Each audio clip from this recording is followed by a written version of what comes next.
Well, it was a fantastic victory for Team India, and that has propelled a lot of people to basically talk about this particular team and compare it with Ricky Ponting's 2003 Invincibles.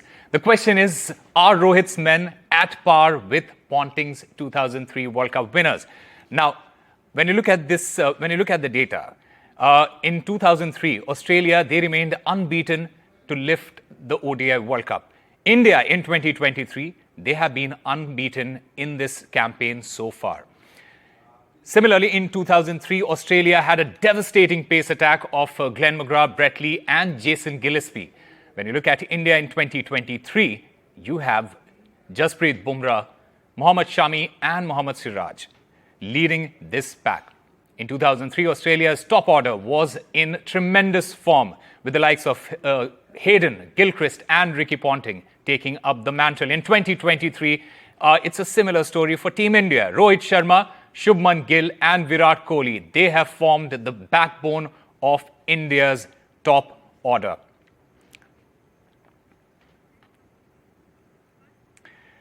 And joining us right now on the show, Rakesh Rao, senior sports journalist. We have Ritinder Sodhi and Gursharan Singh, former cricketers. Gentlemen, welcome to the show. We have been talking about this fantastic victory that India had against England. And everyone has been comparing this team to the likes of Ricky Ponting's 2003 team. And that is the question that we are asking. Let me start with the cricketers first. Do you guys feel that this team can be compared to Ricky Ponting's 2003 World Cup winning team? Ritinder Sodhi. I think if we talk about all this before what happened last night, I thought that India might be struggling at some point because they were doing already so well. But after yesterday night's victory, it seems that as you have been comparing to Ricky Ponting's side, I think this team looks a touch better than that.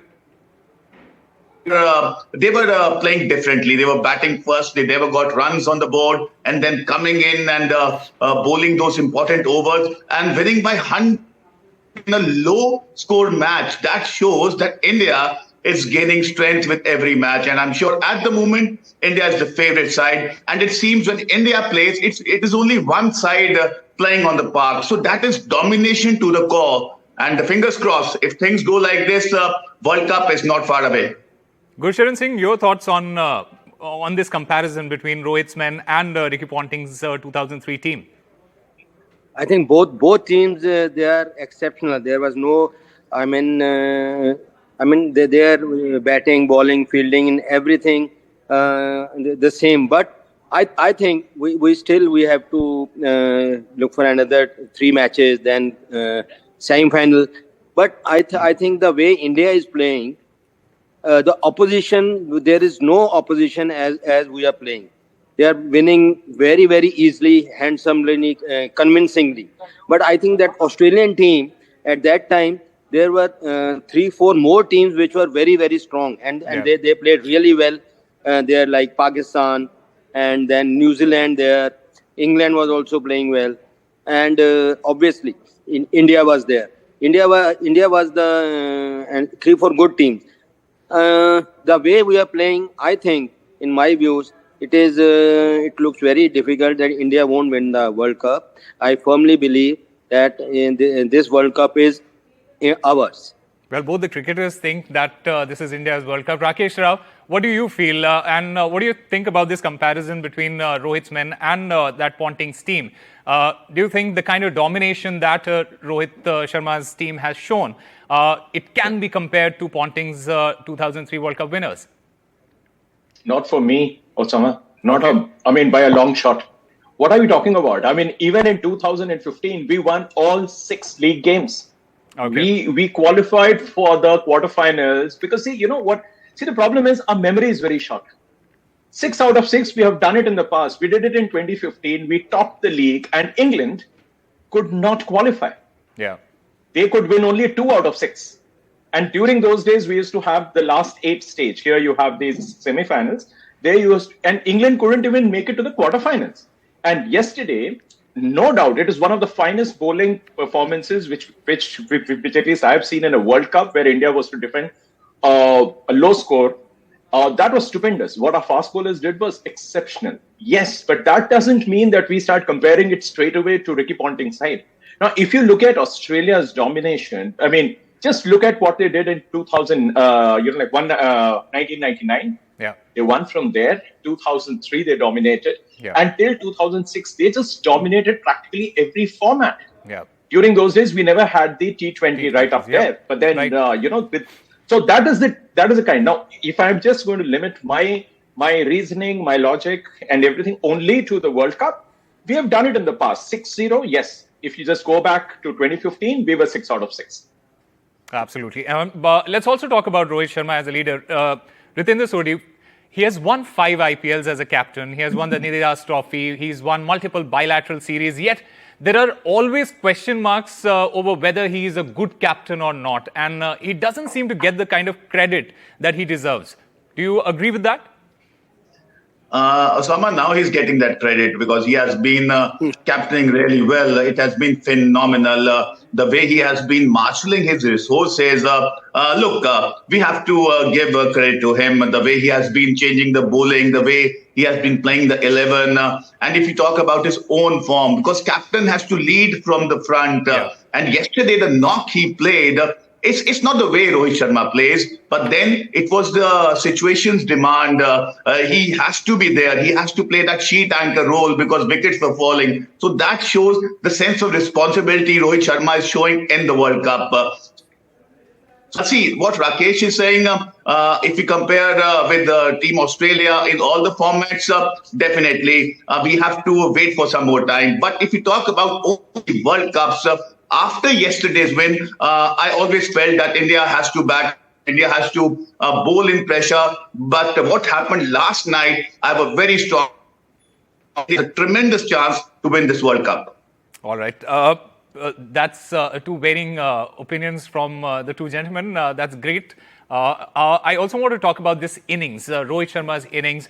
Rakesh Rao, his innings was very different from what we have seen so far in the tournament, and that basically tells you that he is ready to change his game if the situation demands, and yet excel. Osama, just look at that man's experience. Man, he has been around for nearly 2 decades now, and and of course he is the guy who knows this is his last World Cup. He's leading the team at home. Yeah. And also the kind of start that they have already got, 5 out of 5. And there it was. He sees the exit of Shubman Gill, then he sees Virat Kohli and Shreyas Iyer. Now, those last 2 wickets were, that was like bad shots. Shubman was, of course, he was beaten for pace. That was a beautiful ball. Yeah. But what these 2 guys did, and later on, the same mistakes were committed by both KL Rahul and Rohit. If we had lost that match, we would have been talking about these 4. Yeah. Fortunately, we won it and everything is, now under the carpet. But coming back to what you asked, Rohit batted beautifully, I thought. And then when he got out, he had no business to play that shot. Knowing, because he's the one who has selected 7 batters and your tail starts with number 8. All the more reason for you to blast as long as you possibly can. There was no need for you to take the aerial route. Because there was nothing was really left after, you can say, see, if your Shami is your openers among your long tail of 4 bowlers, you got to be careful. And I think, on one hand, he played probably one of the finest innings under pressure and on a surface where the bowlers were breathing fire. You have to give it to him. All credit to him. But at the same time, I would also like to remind myself that, he could have done better. Well, you're a tough taskmaster, I must say that. Gursharan Singh, let's talk about that batting. Let's talk about what Rakesh Rao mentioned. India batted for the first time. What impression did you make of it? I think India batted beautifully because it was a helpful wicket. It was not possible to hit the ball on the rise. So Rohit, the way he batted 87, I always believe that if you think that I should not get out and also score, that is not possible. The way he plays, he was looking to score. It's okay if he got out for 87, but I think 229 on that wicket was a very, very good total. It's not that I am saying now that we have won by 100 runs, because not in every match the teams will get 300 or 350. Okay. According to the pitch and according to the ground, it was a big ground. Yeah. And there was appreciable movement for the fast bowlers. And then off the wicket also, there was seam movement. Plus, ball was turning also. And in the first inning, I could see some balls were stopping also. Yeah. So, the way Rohit is playing, he will hit sixes. He might get out also. But I think he should not change his game. He should keep on playing the way he is batting, like in the first 10 overs, and others also. But I think Shreyas Iyer, he has been getting 30, 40s and playing loose shots. And he should be, I think, he should play with more responsibility. All right.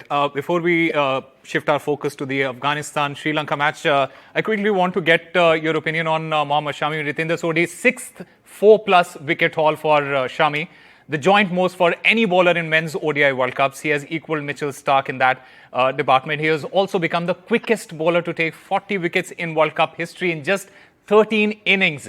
How do you now even think of sitting him out of any of the matches? Look, first of all, take a bow, Mohammad Shami, because he has been phenomenal. And this has been a comeback by him, because he was ready. Nobody was talking about him, that he'll play the World Cup, he'll be a top-notch bowler. So, yeah, behind his back, but this man worked hard, and he had that fire in his belly to prove his critics that what he's made about. And I'm sure with the form Mohammad Shami has been in now, he's dangerous. He has the pace, has that venom, getting that pitching right, and that exuberance. I'm sure at this moment, if you talk about the fast bowlers in the entire World Cup squads, Indian trio seems the best, though Mohammad Siraj has to come up a little bit. He seems little cold at times.